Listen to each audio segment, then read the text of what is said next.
ભરૂચના ઝઘડિયા તાલુકાના રાજપારડી 4 રસ્તા નજીક આજે સવારે હાઈવા ટ્રકની ટક્કરે એક વ્યક્તિનું ઘટના સ્થળે જ કરુણ મોત નીપજ્યું હતું।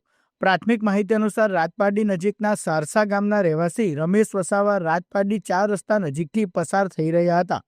તે દરમિયાન હાઈવા ટ્રકના પાછળના વ્હીલ નીચે આવી જતા અકસ્માત સર્જાયો હતો, જેમાં તેમનું ઘટના સ્થળે જ કમકમાટી ભર્યું મોત નીપજ્યું હતું।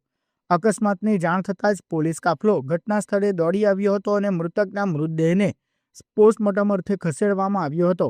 ઉલ્લેખનીય છે કે રાજપારડી 4 રસ્તા પરથી અંકલેશ્વર ભરૂચને રાજપીપળા સાથે જોડતો મહત્વનો ધોરીમાર્ગ પસાર થાય છે અને વાહનોની અવરજવર સતત રહે છે।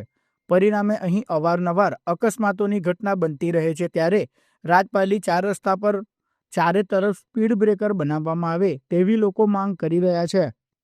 આજે જાણે માણસની કોઈ કિંમત રહી નથી તેમ માણસ મરીતા રહી રહ્યા છે અને સરકાર દેખી રહી છે। રાજપારડી ચોકડી ઉપર વારંવાર અકસ્માતોની વણઝાર સર્જાય છે। સરકારને જણાવવામાં આવેલ કે એક બમ્પની જરૂર છે, એક પણ બમ્પ રાજપારડી ચોકડી પર રાખેલો નથી। આટલી મોટી ટ્રકો જઈ રહી છે, માણસની કોઈ કિંમત રહી નથી। થોડા જ સમય પહેલા અમે કીધું હતું કે રોડ એકદમ ખરાબ હાલતમાં છે, ધૂળ ઉડી રહી છે, તો છતાં આજ દિન સુધી કોઈ એક્શન લેવામાં નથી આવ્યું। આ એક વધુ એક હાદસો, માણસ મરી ગયો છે। ઘણા આવા હાદસા બનેલા છે રાજપારડી ચોકડી પર, પરંતુ કોઈ પણ બમ્પ અત્યાર સુધી લગાવવામાં આવ્યો નથી। તો શું આ રીતે ચાલશે?